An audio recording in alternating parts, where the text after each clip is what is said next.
এরা শুধুই তোমার আত্মবিশ্বাসকে নষ্ট করে ফেলবে। আমাদের জীবনে অনেক ধরনের মানুষের সাথে আমাদের চলাফেরা করতে হয়।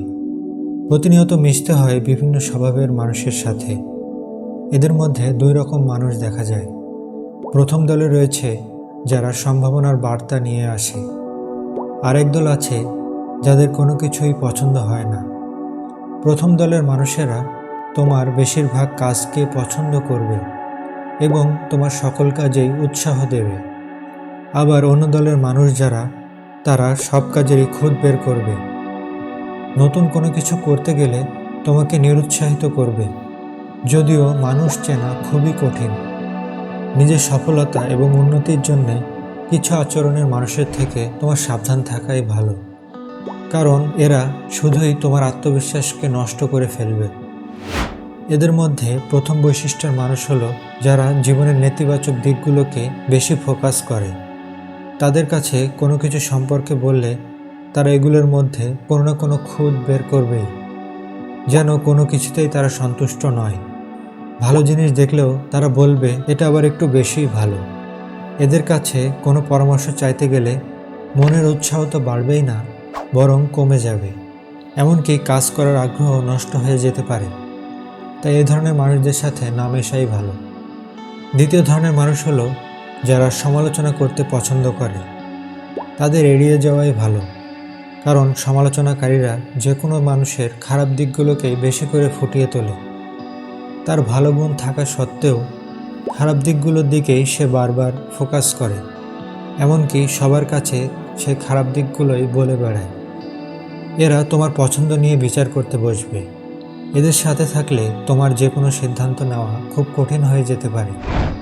3 নম্বরে আছে যারা তোমাকে সিদ্ধান্ত নিতে চাপ প্রয়োগ করে, জোর করে তোমাকে যে কোনো কাজ করাতে চায়।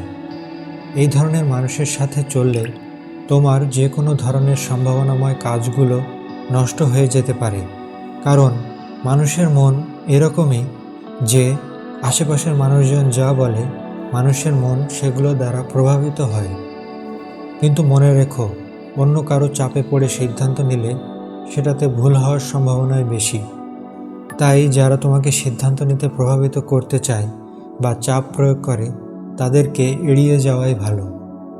চতুর্থ স্বভাবের মানুষ হলো যারা সবসময় নাটক করতে পছন্দ করে। এই ধরনের মানুষের আশেপাশে থাকলে পরিস্থিতি সবসময় উত্তপ্ত থাকে, কারণ তারা শান্ত ও স্থিতিশীল পরিবেশ চায় না। এসব মানুষেরা যে কোনো সমস্যাকে বাড়িয়ে তোলে। এই 4 ধরনের মানুষ তোমার চারপাশে থাকলে তাদেরকে এড়িয়ে চলাই বুদ্ধিমানের কাজ হবে, কারণ প্রচলিত কথা আছে, নিজের বুদ্ধিতে ফকির হওয়া ভালো। তুমি যা করতে চেয়েছিলে অন্য কারো কথা শুনে সেই কাজটি না করে তার কথা অনুযায়ী সিদ্ধান্ত পরিবর্তন করে তুমি যদি সফল না হও, তাহলে একসময় তোমাকে গিয়ে আফসোস করতে হবে। তুমি একসময় ঠিকই বুঝতে পারবে গুরুত্বপূর্ণ সব ক্ষেত্রে অন্যের কথা না শোনাই ভালো, তাহলে মনের মধ্যে কোনো আফসোস থাকবে না। তাই মানুষের সাথে মিশতে গেলে একটু বিচার বিবেচনা এবং বুদ্ধি খাটিয়ে তারপরে মিশবে, কারণ নিজে যে ভালো পজিশনে আছে অন্য কেউ তার পজিশনে আসুক এটা সবাই চায় না। কারণ কেউ যদি ভালো পজিশনে থাকে তার পজিশনে অন্য আরেকজনকেও আসুক এটা সবাই চায় না। বন্ধুরা, আশা করছি ভিডিওটি তোমাদের ভালো লেগেছে। ভিডিওটিতে দেখানো বৈশিষ্ট্যের মানুষগুলোর সাথে মেলামেশার সময় একটু সতর্ক থাকবে, দরকার হলে অ্যাভয়েড করে চলবে।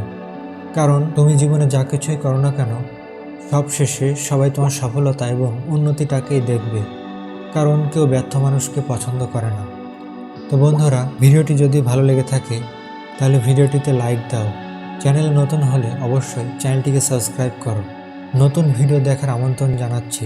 সে সময় পর্যন্ত ভালো থাকো। ভিডিওটি শেষ পর্যন্ত দেখার জন্য তোমাকে জানাই অসংখ্য ধন্যবাদ।